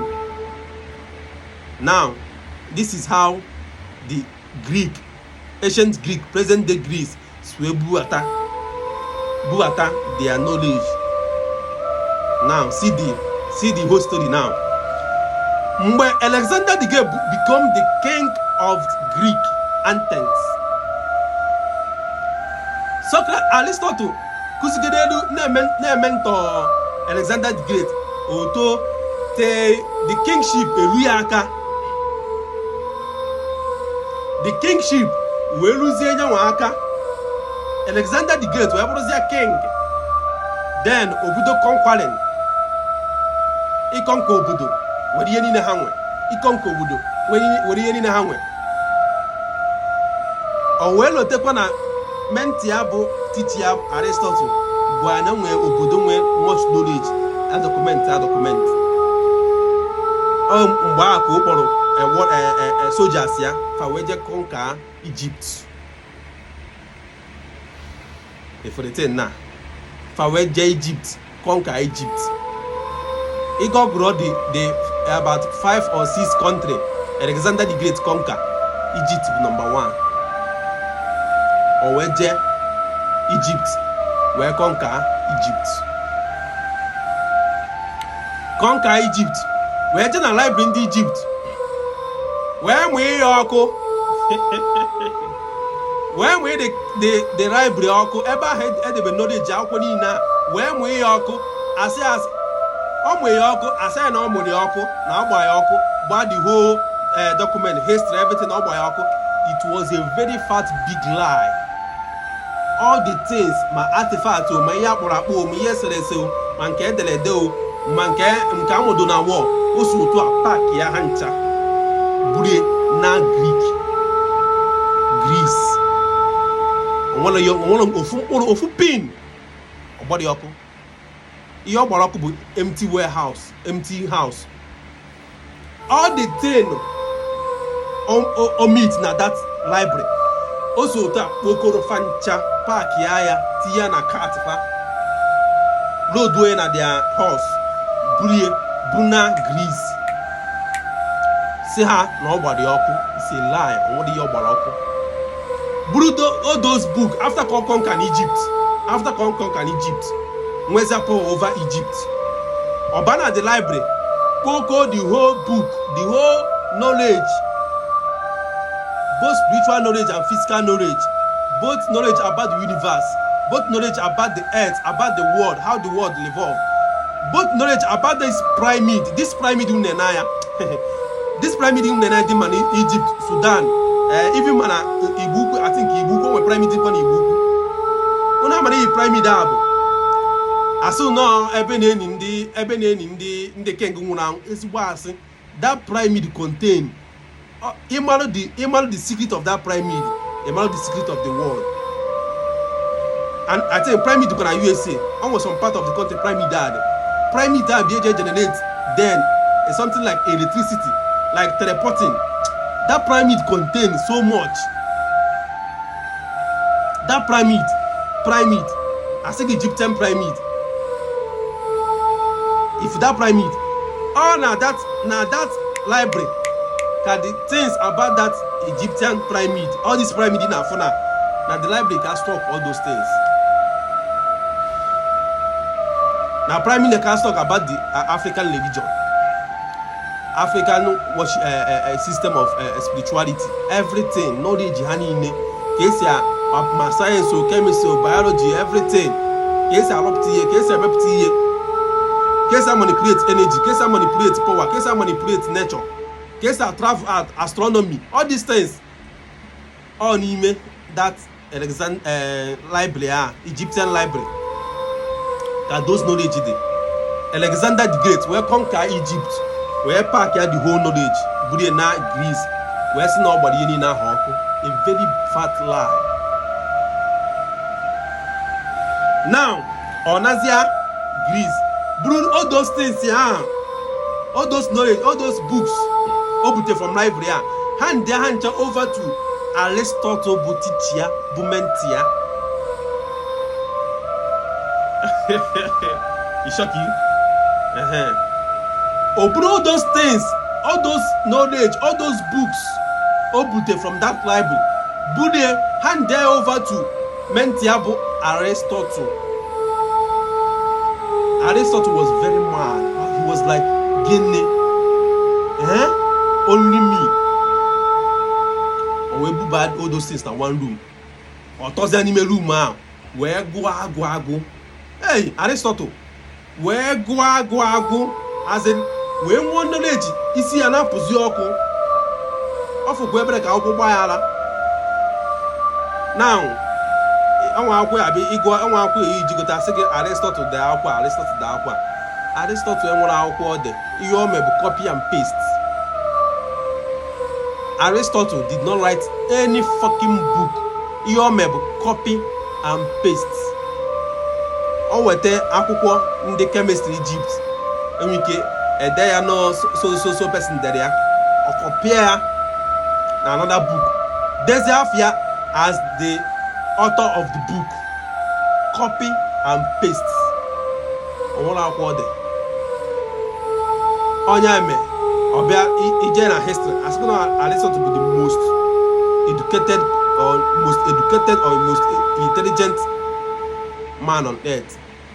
I say. Akwụkwọ Alexander, akwụkwọ ndị African, Alexander je na Egypt bute wee bi ya Kogosi, measure copy and paste, Netizafia as the author of the book. Now, after Alexander the Great conquer Egypt, that library of Morocco, on name a library of Alexandria. Otuaka library Egypt as Alexandria. After library Egypt and now Alexandria. Otuaka is about Alexandria. Because Alexander conquer Egypt, buy the library buy Afia, and Afia conquer as a Lokita. Alexandria, yes. That was how that library got that name, Alexandria. Now, we just go library in Egypt, so if you have ever na Alexander made mistake, we are na fu sheep ya we borok sina miri borok whereby na Abraham ebe say horse ebe in Egypt ebe horse o se ba we se ba whereby na the library whereby library. This was to hide this story ni na bo ka we hide the adege na ha those akwụkwọ wee na befa wee were the akwụkwọ develop busy befa otu aka civilizations wee bata na Greece, from Greece to the whole Europe. Una fugo ka Africans wee lose ihe niile ha nwe. Have you seen it now? Have you learned? Otu aka Africans wee lose ihe niile ha ji dị ebube. The knowledge niile, heritage niile ha ji dị ebube. Artifact niile ha ji dị ebube. Otu aka asu lose to the Greece. Then from Greece, civilization will build in Europe. Now, Aristotle, where gusi akwụkwọ niile wee kpọrọ ndị nke bụ the spiritual books about spiritual stuffs, about spiritual things, about deities, about energies, about powers and how to manipulate it. Ogosia ndị a wee chịkọọ ya otu a burie wee bujere ndị Rome, all the clergymen na Rome, all the shaman, like ndị Christian mind you, mgbe ihe dị na-eme anwụla country na-akpọ Israel, mana practice bego religion na Rome as of then. Hey, ndị Christians ndị eriri all history couldn't na amụra blame no moon, because ọ bụrụ my history, if this nonsense religion na practice na agbafu ya mgbe ihe dị na-eme that time, this year, this particular era, this thing na-eme enwere country na-akpọ Israel. Imagine the meaning of the word Israel. Israel, the three deities fan and south then Israel ka ha combine signal Israel mayor country program of the country here. Imagine this day you find out Israel to monitor Africans and Arabs, Asian countries, to monitor Asian countries and and African countries, because Israel are not only African na Asians. Ekenze in Europe as no European country. No roze aba when I monitor yende Arabs na-eme, yende Africans na-eme. Ụmụ okpo. Mgbe ni na-aga through enwere country na Israel o, mana practice bego religion na Rome anụnwa ndị Catholic ndị ala Rome a practice bego religion na Rome. So Aristotle na Alexander wee buru the akwụkwọ the spiritual knowledge about life, about the world, we hand it over to the Romans. Because the Romans go the how religion ka ha kete Roman Empire, Constantine and Lutia, Dala, Osota Budi, Bifa, Fagosia, they were very, as in, is if I want popcorn. They were very happy. Family spend Hamon or the Kiyade. Fana practice their religion na nonsense way. Fagochazia, our spirituality from Egypt. Where man has spirituality, the qua. Airback has been manipulated with the people. Now convert here. agwa moon anagun sin mieni na de na Bible was copied from the life of Egyptian god then. Zeus, Isis, Osiris na ndị ọzọ. O na aka ndị Rome si kopia. All the character niile ifu na Bible, ema na asị gị na character niile na-afụ na Bible bụ African story. Na story niile na-afụ na Bible bụ African story. If you go how they got that story. Through Alexander the Great conquering Egypt, collecting all their knowledge in their library, handing over to his mentor, his gay partner, Aristotle. Aristotle handing over the spiritual books to the Roman Empire, Constantine and Dalandotia. If you hear, Anna Wagisege, Yeni Nakota na Bible, Africans, an African culture, an African way of spiritual system.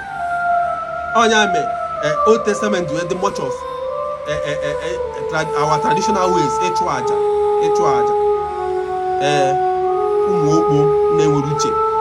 That's why your Old Testament in the Bible where you have more of Echuaja.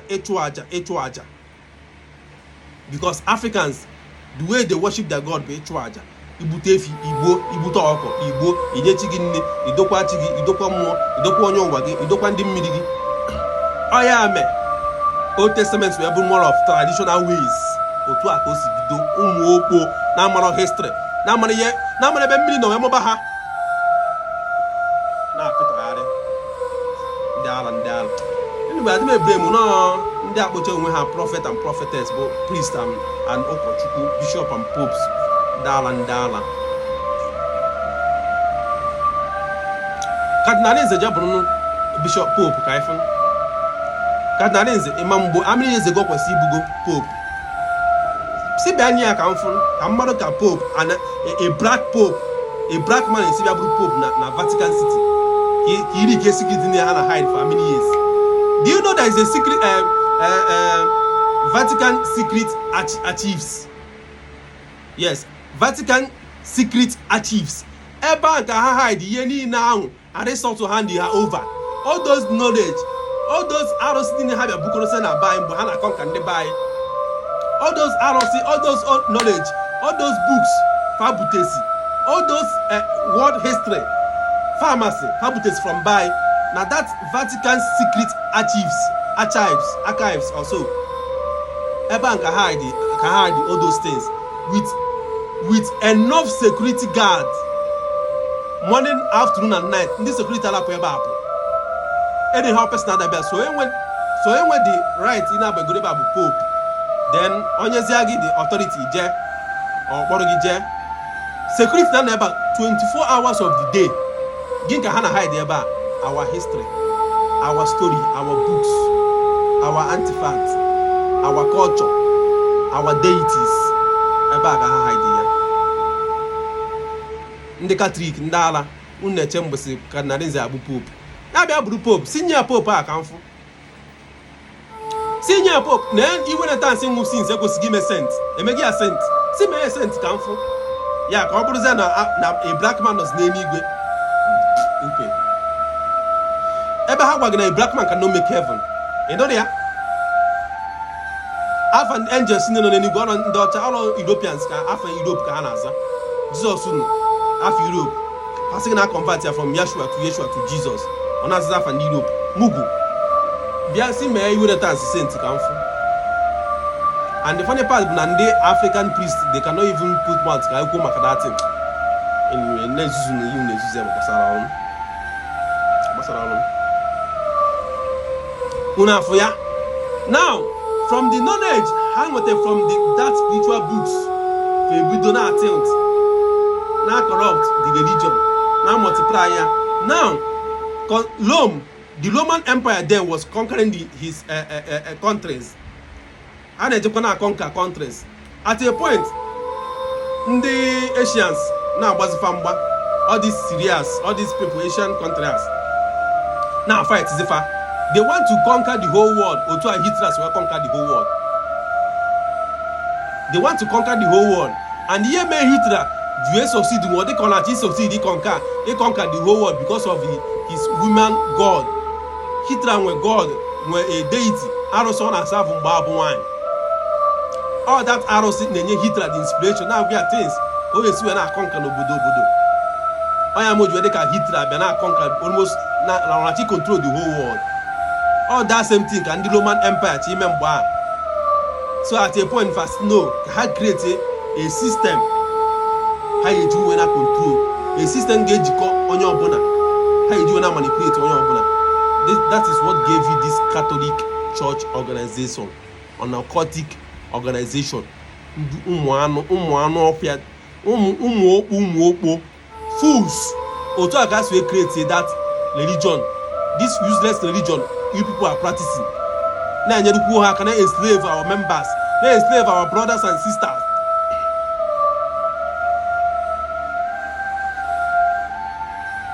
Because faf gonna ha nugide ọgụ ike ọgụ agwụgo farmers fa ha ga-eme ka ihe ha emezi fa we create this religion, this Christianity fe create we will just slavery we bịa create zie werezia colonialism ka ha colonize agi werezia Christianity we were colonialism we bịa na ha na bibia moon kun dey enlighten for slave ifo ya our history kun na amara onya munjem akụkụsụ akụkụ.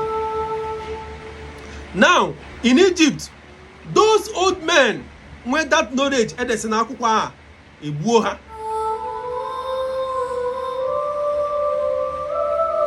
Those old men, because I conquered Egypt as of then. Now those men with that knowledge edesi na that library ndị amasị ihe off head, they kill all of them. Ndị nke succeed dị ndụ ka bazia na emezi ka ha buzi itiboribo because igosi na ịma something ka egbuo gị. Efu ka knowledge is we nwa Africa.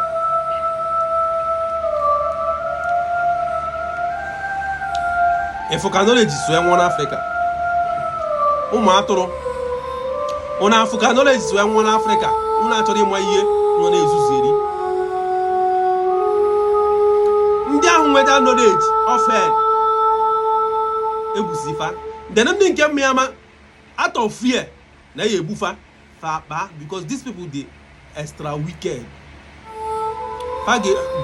They can skin you alive out of fear. Fa na emezi tibore na nwezi ha ama fa akpa mesi afa nwụba generation upper generation till ndị a niile nwesi that knowledge of head dry off. This present generation, where is the hammer? Then have you colonized Egypt? He colonized Egypt, a major Islamic country. Then Mamadifa, Magotgo, then Nigeria. If guys we lose our heritage, Aristotle, when I mess copy and paste, or the Sakuko, or they know about the author. Or they know about, or they know Prado, Mentiabo, Otto, assassin. All copy and paste. You need our way from the Egyptian library. Go on and copy and paste. Now, see, no one there. I want it for them. Now, kuna fugia.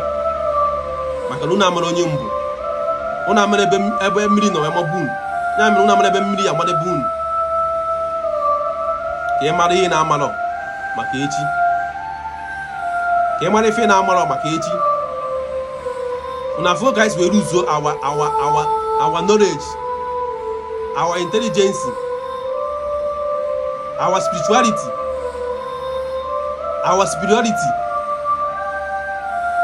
Una for guys we lose everything they indigenous to us. Una for guys lose way. Now, Asiziage civilization started in Europe, in Greece, ancient day Greek. Akwụkwọ anyị ka ha bịa buru we develop beze befa akụgoro m nke o si mee m na-amago ka o si mee.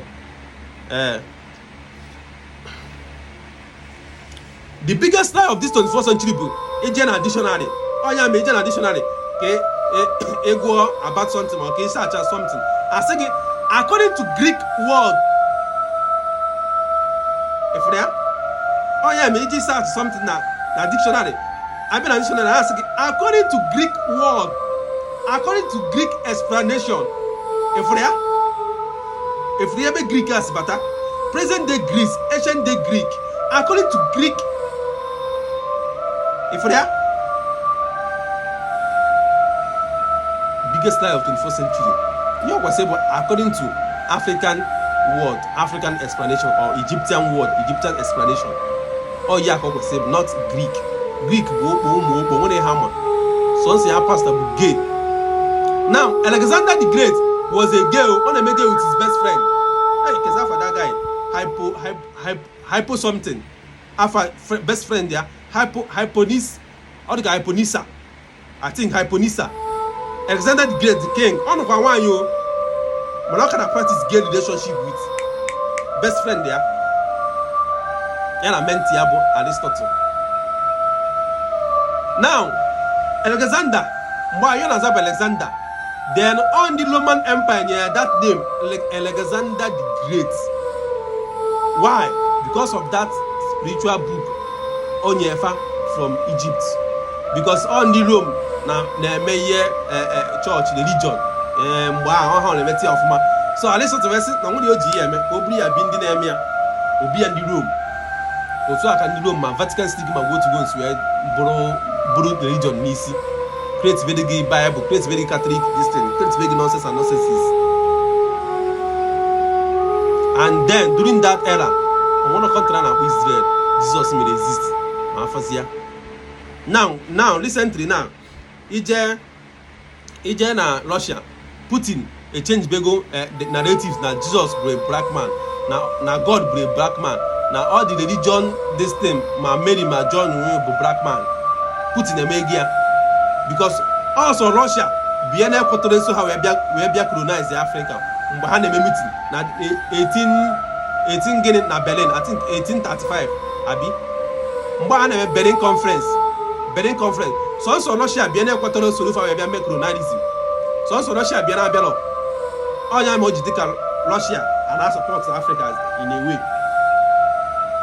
So Russia be na kwotoro we bia. Russia do na ha dey eme. Now they Putin now currently now na befa fana a change his narrative now wasn't them mother. Now God Jesus everything with black people. You just call Ethiopia na God Jesus everything with black now black from black lace. Ka Jesus see, ka God see, ka Mary see, ka Peter and John Fassi. But all those things be a created story. It never happened. It's a copy story from our spiritual system. Currently, Israel preaching about Jesus Christ, they will lock you up. Currently now, in Israel, I believe on Jesus. Israel now preach Jesus, they will lock you up. Who is God? God is nature. For you who know that God, no one special praise God no. No one special praise that God no any igwe na afuzi yenine, madu yenine. I say God is nature. Onya meji when the nefe mmiri bu nature. When the nefe ani ndi Igbo ayi nefe ani nefe mmiri nature. And when the nefe oisi nature. And when the nefe okute nature. Ndi Jews ndi Israel God of Israel na kpona. Ihe ha nwana efe bụ okute nature. Once you talk about God, you talk about nature. When you talk about nature, you talk about God. God is nature. Onya me ndị ba jefe ajani. Jefe ikuku, jefe oisi, jefe mmiri. Asị gị ndị enu na ndị ani, ajani.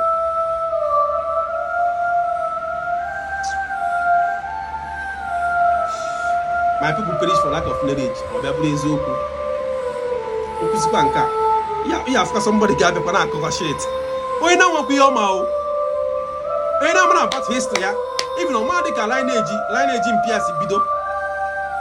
Mana ọ na-defend Jesus is Israel bịa. Mana isi akịta ya gụọla gị forefathers ya from 7th generation to present generation. Ọmakwa. Ọma na afa nna mụta mpia. Mana ọma na Jesus from the lineage of Jacob. wee pụta. Ọ ya gụrụ gị lineage Jesus, forefathers Jesus from the first to the last, o were Jesus. Mana ọmana afa nna 4th generation ya, nna bụ 4th generation ọmanọ ewu black man. Onye ọcha na-ekwuru enye gị visa, onye ọcha inye gị visa na-afịa alụ, na-agwa gị ebe Chukwu nọ, na-egosi gị way to God, na-akụziri gị God.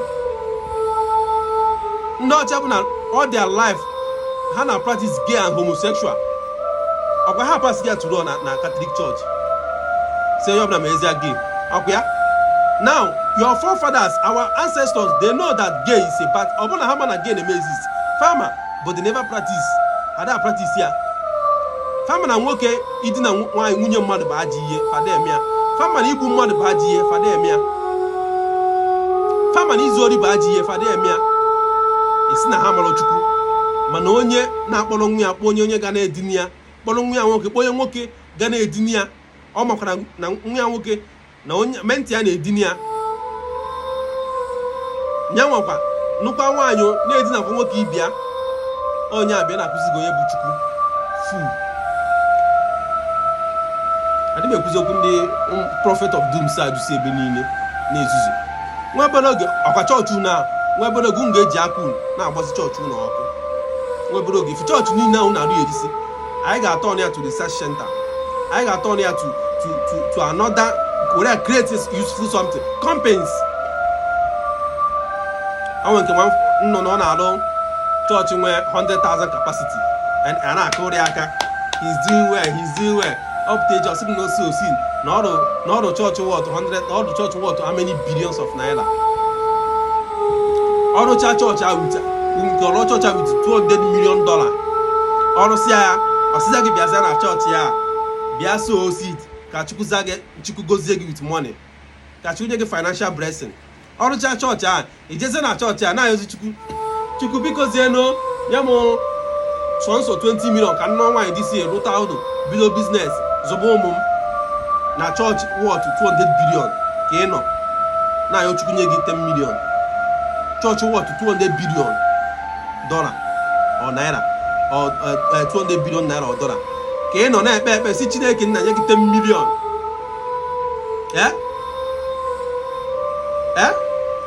Iso seed, ị na-eso seed 100,000, 50,000, 1 million, 10 million, 5 million na chọọchị worth how many billion dollar or how many million dollar.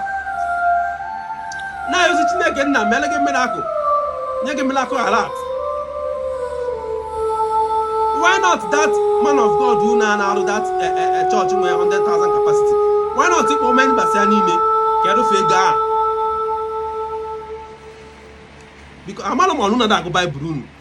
Now, according to your Bible, God also, if you want to give to me, give to the poor. That was the statement. If you want to give to me, give to the poor.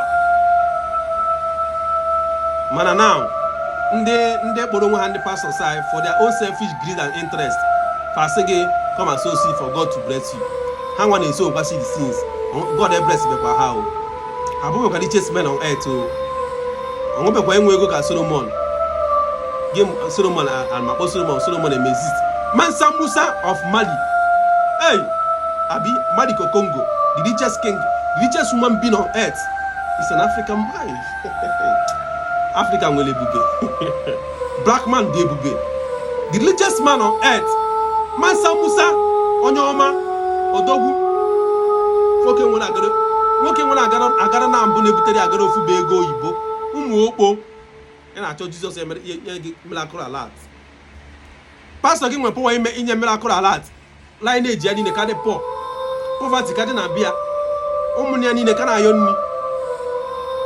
Ndị village ya niile ka na-ayọ nni. Mana o nwere power ime gị nwee miracle alert. Ha bịa sị gị I have a power to make man rich. You have a power to make man rich. Dabaruna na what of 2 million on nkịtị. Mana enwe power to make man rich. Bidogo na your family. true if ndị pastor na ọ bụ na ha nwere power to draw money if fancha niile family fa niile ga-abụ like ha ncha ya n'osi obodo ebu ha n'obodo eme gịnị na space ka ha gara eje ararụ if that hotel Elon Musk na-arụ na space ebe a ka ha eji na-ararụ na ọ bụ na ha nwere power to draw money otu ha si epreach ya ichena anya nọ na chọọchị ahụ they are there because of is their business ebe a ka ha si end their daily living emechie chọọchị agụgbuo pastor gị ewepụ offerings seed tithe na church if we na akpọ onwe ha man of God fenye chọọ ọrụ aka ha ya ma ozugbo asapasa mụ gwa gị onye nke si na-asị ya mee ya na chọọchị ya fa kwụsị ị na-ego na church fam both seed tithe sacrifice first fruit of the month first fruit of if ihe niile na nonsense ego niile na strategy niile ha ji na ego fa kwụsị ya fa ncha fa ma ndị gụcha school ma ndị bụcha graduate fe were certificate ya chọọ ọrụ mmadụ na-alụ chọọchị nwe 100,000 capacity n'afọ ya na family ya ọnwụ echi nwa nwoke inherit the church mana enwe pastors and men of God ya na-eso wee na-agba mbọ niile a ọmana ekwe ha nwetasi ego ka ha si kwesị nweta ego ọmana ihe ha chi ha ka esi kwesị na ya chi ha ọ ya na-etiri gazi ya onye bịa oje mepe chọọchị nke buy of nonsense afa Jesus Healing Ministry Virgin Mary Power Ministry Angel Michael is holy nkewa ministry all because na ebe ha belong na adenye ha oke rufa fa je mepe nke ha ka ha nwetebezi ya direct ma ndị nwe the call ma ndị na-enwere the call fa mepe ya na ore na scope unu edime ebere m ha ndị na-ebre bụ ndị dibịa na-eje agwụchara ha ọgwụ ha ji ezuzie niile a ndị na-ebre because ọ bụ na ndị eze nwoke na ndị eze nwaanyị anyị adịghịkwa agwụrụ fa ọgwụ ahụ fa chọpụrụ onwe ha by force the unu bụ members ewurusa obiun ties ya up na their altar ị na-eme ihe ọbụla ha kwu ị na-ege ihe ọbụla ha kwu ụmụ okpo ọ na-arụ chọọchị what 100,000 capacity why not ịrụ company what company ga-eme 100,000 youth employ na-akwụghị ụgwọ yet onye nwa gara emeki the money ọ gara emeki the largest profit but at least more than 100,000 ọ bụghị 100,000 members ọ bụghị ndị members 100,000 ka ọlụ company ihe menwu 100,000 people employ as workers na-akwụghị ụgwọ ọnwa poverty ọ nabe chọọchị niile ha na-emepesị fawọdụ chọọchị niile na-emepe company poverty ọ nabe na n'obodo a jee England Nigerian church in England they are about 2,000 something consistent and something Nigerian churches in England they are about 2,000 something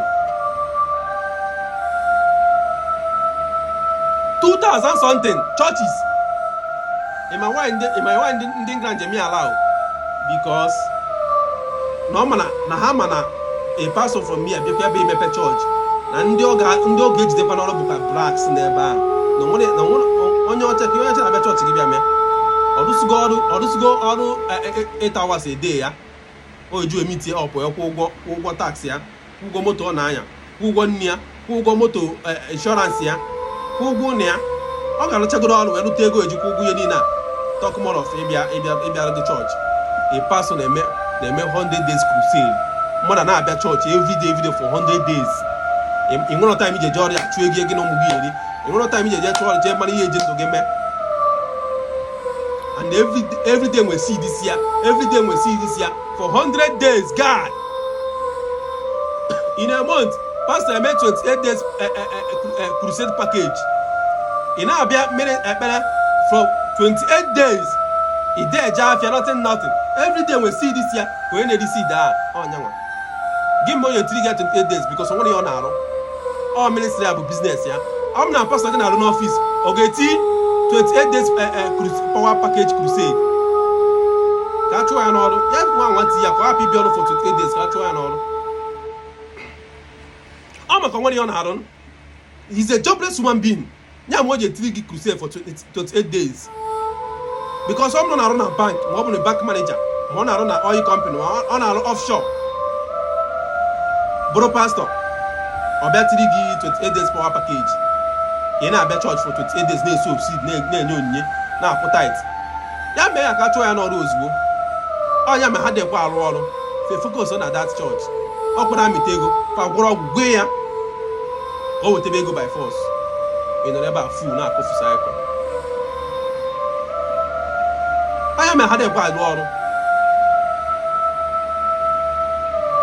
ịrapụ ọrụ ya eje lụọ chụta ego ụmụ gị eri ị na-eje ekpere for 28 days everyday ịnọ na ekpere everyday ịnọ na ekpere everyday ịnọ na ekpere everyday ịnọ na ekpere everyday ịnọ na ekpere ekpechakwa otu awụ n'ezi nothing will happen, nothing will change, the same story every day for the rest of your days, the same story only dey change. Ị na-ekpe ekpere okpo mugu. Anyway, ụmụnne m do nkụzi m abịago na njedebe mbọsị tata. Achọrọ m ka vidio atọ mọchị ogologo, achọrọ m ka iwe kwuo m maka ihe ndị a na-eme. Ndị a, these people are against us, fe egbugo anyị mana at least I'm happy na at least ịmago ka ụwa si bido, ịmago ka ihe na-asị wee mee, ịmago ebe mmiri si baa n'opi ụgbọ, ịmago ebe si wee manipulate be anyị, ịmago ka ndị asị wee were knowledge anyị wee manipulate be anyị. Onye si ka mmekụziere nta akụrụ mmadụ ka nkọrụ na ya ka akụkọ ifo because na ancient Idu Empire, present day Benin, then I were the longest wall in the whole world, longer than Great Wall of China, all the 16,000 feet. Yes, 16,000 feet long, longer than Great Wall of China. Now that wall, ndị Igbo adịghị agụ, ndị Igbo adịghị ede ihe na akwụkwọ, anyị na-ede ife na arụ aja. Nsibidi aka agụ language, aka agụ writing, nsibidi our first Igbo writing, ọ na-adị ka handwriting ndị China. Nsibidi na that Great Wall of na Idu Empire, na that wall ka edesi everything about chemistry, physics, biology, maths, na all the knowledge get help onye ọbụla to be learned, to be educated. Na the world when the Portuguese came fabia fini na ide na wall asị mba o na ha rapụ this thing, na this thing pass, na this knowledge pass ya down to the next generation, na ha tọrọ atọ ihe ha mee fa kutuo that wall. Ndị Igbo adịghị ya na akwụkwọ because ide ya na akwụkwọ the thing we lost. Let's assume na akwụkwọ nji wee gụọ primary 5, gị mbụ primary 5, akwụkwọ nji na waye ka mara ebe ọ dị. Akwụkwọ nji gụọ secondary school amasị m ebe ọ dị, mana ife ede na wall na as long as this house dị here, as long as this building dị here, in next 50 years mmụọ nwa ọtọ ọpụta na wall ọfụ ihe ndị ebe a ọ gụọ ya ọmana ife ndị ije na so many ancient kingdoms na ancient village na Igbo ma na Nigeria, ị ga na-afụ that writing mana ịma the meaning because they destroy the language. Nye ya another Igbo language, nye another Igbo writing, wepụ aka agụ writing na nsebede language anyị wee nye ya another this abechide abụrụ Igbo, abechide abụrụ Igbo, nekwa ihe bụ Igbo, nekwa ihe bụ Igbo language. Nsebede aka agụ writing nekwa ya otu akosari na ya ka na-egosi n'ebe a, ọ ya ka na-egosi n'ebe a otu akosari ụmụ ogbo na-akụfu cycle. These people mana Igbos were the ability and the tendency to rule all the people in the world. That's why they are suffering us. Fekwara anyị pụta ife maka ha mana ha lapụ ya arapụ na anyị ga-conquer the whole world.